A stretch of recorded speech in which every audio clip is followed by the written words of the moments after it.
Welcome back to day 8 of my Israel trip. If you haven't seen day 1 through 7, go check those out first, but let's get started on day 8. After we all packed up, checked out, and loaded up the bus, we headed out for our day along the Jordan River and the Dead Sea. Our first stop was going to be the site of Jesus' baptism.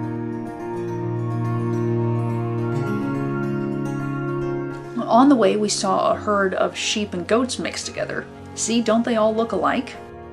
Now, like I'd mentioned before, this section of the Jordan River is bordered on the other side by the country of Jordan, so we are entering a very secure area to be able to go to this site. Usually the area civilians are allowed to go to is kept many yards away from the actual border. Right now, I'm standing in front of the entrance to the baptism site. See how the Judean wilderness is just right there?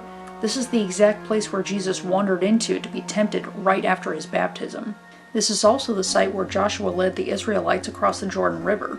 Early in the morning, Joshua and all the Israelites set out from Shittim and went to the Jordan, where they camped before crossing over. So when the people broke camp to cross the Jordan, the priests carrying the Ark of the Covenant went ahead of them. Now the Jordan is at flood stage all during harvest, yet as soon as the priests who carried the ark reached the Jordan and their feet touched the water's edge, the water from upstream stopped flowing.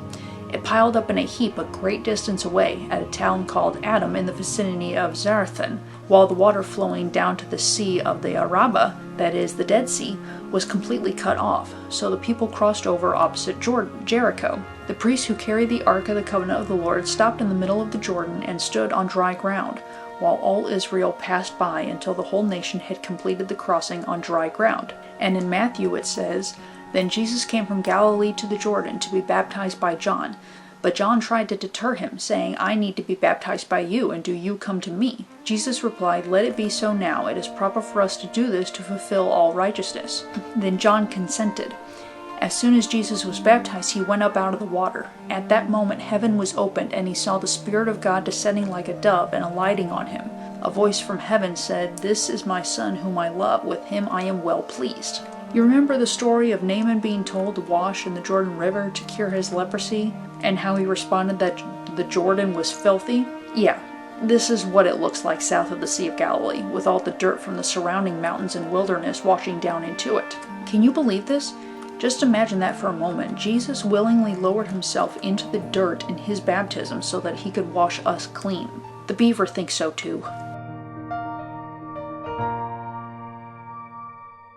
That wooden plaque on the wall, that's the highest the river gets during flood stage. We held a communion here, and they let us keep the little wooden cups.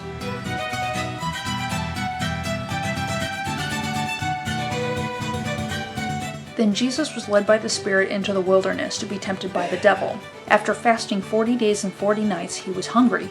The tempter came to him and said, "If you are the Son of God, tell these stones to become bread." Jesus answered, "It is written, 'Man shall not live on bread alone, but on every word that comes from the mouth of God.'"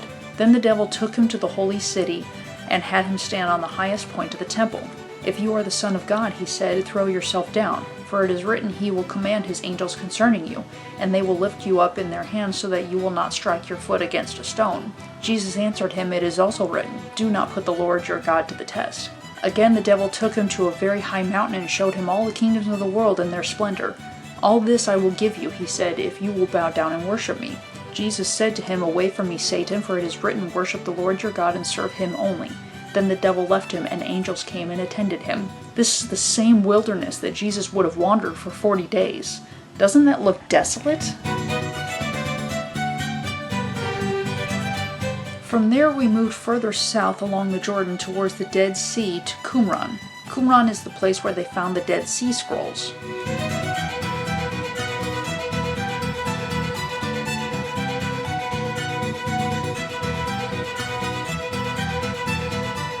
They were found in clay pots just like these. The earliest settlement on this site dates to the Israelite period shortly before the Babylonian captivity around 600 BC. It was resettled during the time of Hasmonean king Hyrcanus around 140 BC. This settlement was severely damaged by an earthquake believed to have occurred in 31 BC and was deserted for some time. Qumran was resettled around the time of Jesus' birth. and was an active community until approximately 68 AD, when it was destroyed by the Roman army under the command of Vespasian. The amazing part is the timing. Shortly after the Jewish government took back control over Israel, a shepherd was throwing stones into caves when he heard something breaking. He went to investigate and found clay jars containing these scrolls. If these scrolls had been found just a year earlier, they would have been destroyed, and we wouldn't have the archaeological proof of the Bible's authenticity. Pieces of every single book of the Bible, apart from Esther, were found, and almost the entirety of Isaiah was found. It was a large enough portion of the Bible to validate its age and its writings. Here are a couple of the caves they found the scrolls in. The scrolls were scattered among several different caves in the area. The men who hid the scrolls in these caves lived in this area, so there's a little town on a sort of plateau at the foot of these hills. Here's a mikveh and an aqueduct to carry water throughout the town.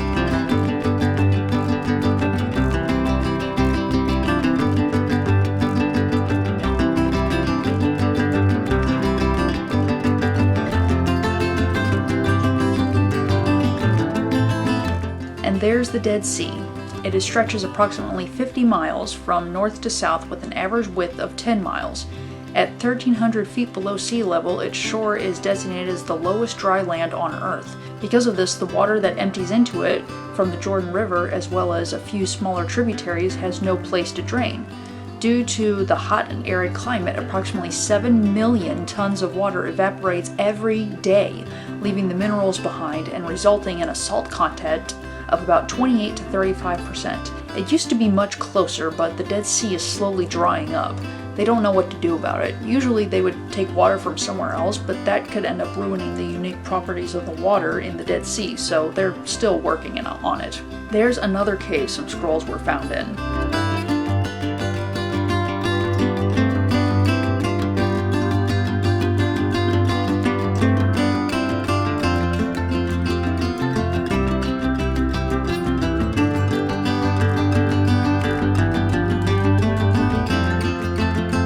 Just think, this could have been the kiln those clay pots were made in.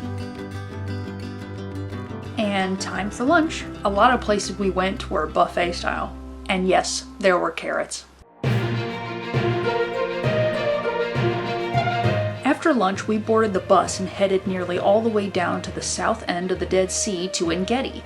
It is a major oasis along the eastern edge of the Judean wilderness.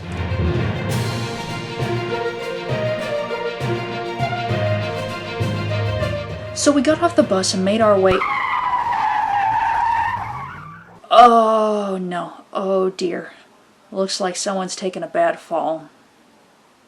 Okay everyone, back on the bus. Yep, Carlotta took a good spill and needed to go to an urgent care for stitches. We were all running a little behind, so Doyle made the decision to just go on to our next stop and we would come back to En-Gedi in the morning. And don't worry, Carlotta was fine, she just was a little bruised and had some stitches. So, after that little adventure, on to Masada. Masada is where the Jewish rebels held out against the Romans. The Jews knew how horrible and oppressive being slaves to the Romans was, and they did not want that for themselves, nor their wives and children. Everyone agreed it was better to die than to be put through all the atrocities the Romans could commit. So 10 men were assigned to kill everyone in the fortress. The 10 men then carved their names into clay shards to draw lots. You see, at this time it was believed that suicide was a one-way ticket to hell, so they drew lots to see who the last man standing would be, and that one, the one that would sacrifice his eternal life in heaven to save all the people in their fortress. Here's a model of Masada. It was an excellent site for a stronghold, seeing that it was an incredibly tall plateau, really hard to get to. The Romans did build a siege ramp on one side of the site, and that's where they ended up breaking through eventually. You have to take a cable car up to the site unless you want to hike the snake path, which twisted endlessly across the face of the mountain. The path was closed that day, so we all took the cable car. Doyle and Sheen had been wanting to walk the path.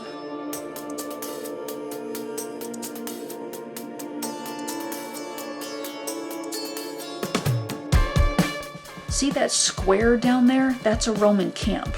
And that one too.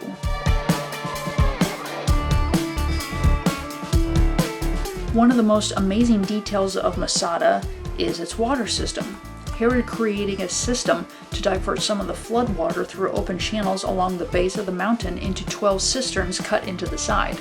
And there's the Dead Sea. Again, it used to stretch much further, but it's dried up over the centuries. The top of the plateau, more than 21 acres in size, is nearly 1,300 feet above sea level.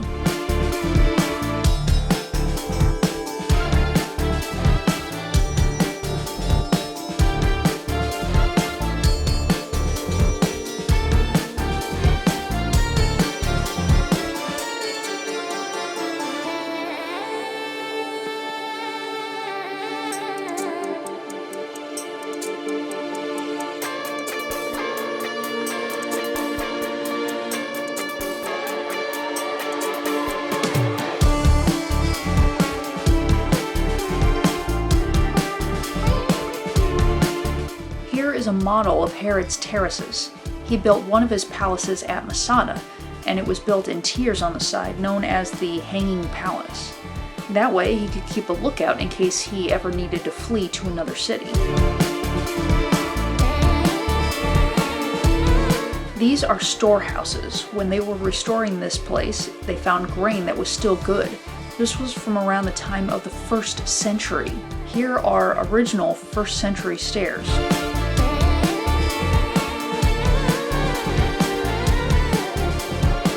Look at how many storehouses there are. This place was indeed a stronghold, meant to outlast any army. Here's the view from the very top, where Herod's upper terrace is. You get dizzy looking down from up here. The upper terrace contained living quarters in Herod's typical lavish fashion. This is looking down on the middle and lower terraces. And here we have the bathhouse. It's one of the largest bathing complexes of its time.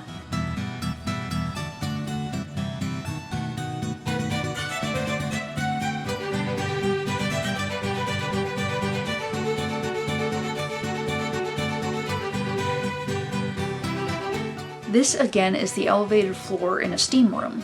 They would heat water to flow underneath the floor, and through that hole is where they would light the fire to warm the water.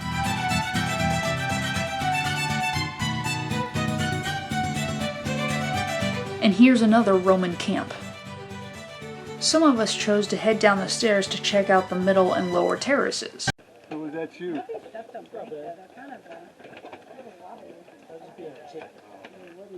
That is weird, they're not metal. No, okay.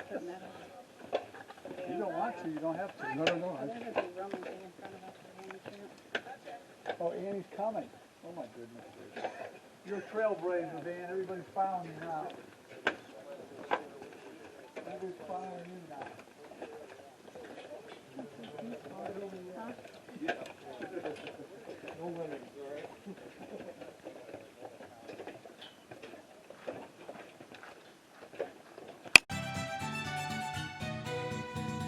This is the lower terrace.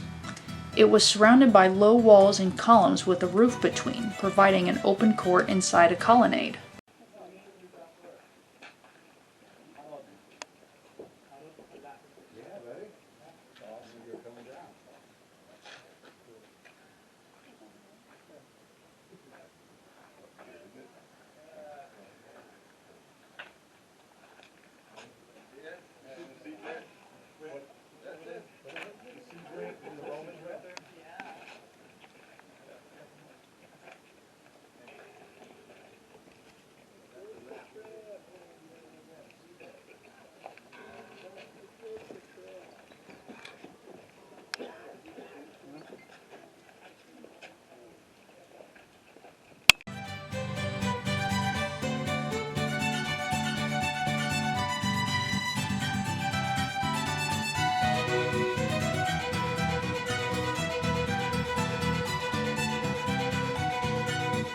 Who puts a doorway on the edge of a cliff like this? Well, that would make me nervous every time I used that door. This is the middle terrace. It was round with two concentric rows of columns, creating a beautiful balcony of relaxation. Here's the Roman siege ramp. They built it to get up to the walls of the city and eventually breached the fortress at the top of it.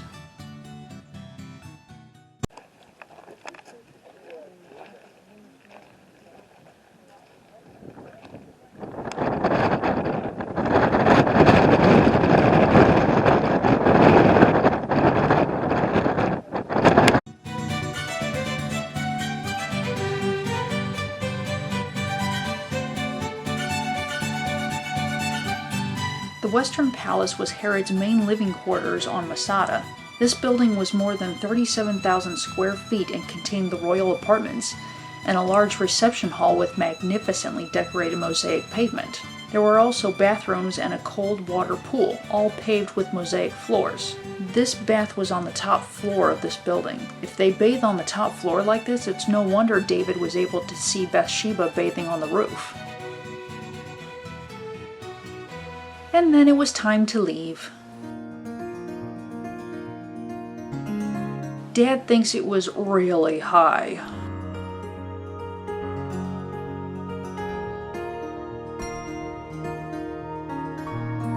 So it was time to head to our resort at the end of the day. We made our way further down the Dead Sea to the David Dead Sea Resort and Spa. This place had to be the best hotel we stayed at the whole trip. Sucky thing is, we only stayed here one night. So here's an interesting thing. There were 2 hotels we stayed at on our trip that had a different elevator system than we're used to. These hotels had a panel outside the elevators where you punch in which floor you want to go to. There are no buttons inside the elevator, except for emergency buttons or whatever. The computer tells the elevator to come to the floor, and the panel tells you which elevator to go wait in front of. Everyone who punches in a floor, the computer tells that same elevator to go to those floors. When you get on, the panel inside the car shows you which floors it's all going to stop at. The floors that people asked for outside. That took a bit of getting used to. So I made the mistake of going to dinner first, before going for a swim in the Dead Sea. Diane, Lou, and I decided to go to dinner first and then a swim. We should have done it the other way around, because by the time we got down to the Dead Sea, it was night and we couldn't see everything very well. Thankfully, a lot of others got some good pictures. The water was actually very clear. I was expecting it to be cloudy, and it's like rocky sand until you get about 10 feet out into the water.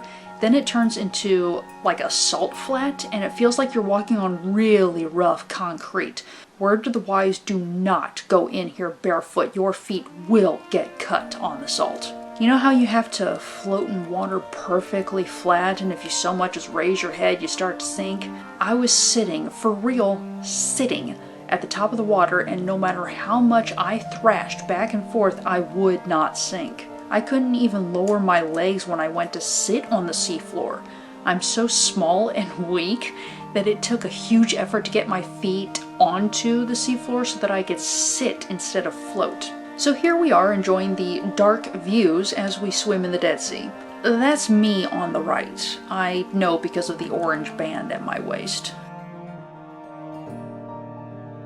Here's some of the salt rocks. They're huge.